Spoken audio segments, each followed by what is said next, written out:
Chers amis, dans la paracha de Kitavo, il y a énormément de malédictions qui ont été malheureusement mentionnées.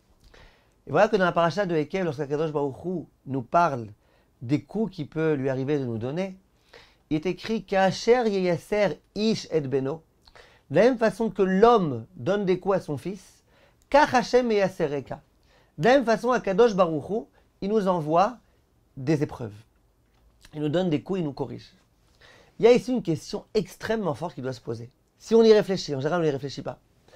On dit de la même façon que l'homme donne des coups à son fils. Qu'est-ce qui perturbe ici? On aurait dû dire de la même façon que le père donne des coups à son fils. Parce que tu parles de la relation père-fils. C'est quoi de la même façon que l'homme donne des coups à son fils? Dit que le père donne des coups à son fils. Question du Ben Ishraï. Dit le Ben Ishraï quelque chose de très très fort.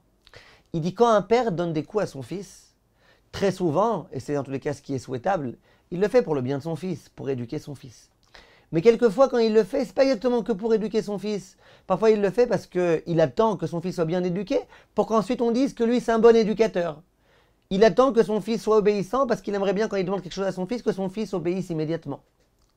Par contre, quand un homme, un étranger, corrige, dit quelque chose, fait des remontrances à un étranger, quelqu'un qui n'est pas son fils, pour qui il le fait? Il ne le fait pas pour lui.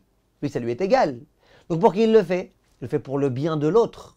Le père, lorsqu'il donne des coups à son fils, ce n'est pas forcément pour le bien du fils, ça peut être pour son bien à lui. Mais quand c'est un étranger, si je viens lui donner des coups, bien évidemment que je suis quelqu'un de bien, que je viens essayer de l'éduquer. Pour qui je l'éduque? Uniquement pour lui, 100% pour lui.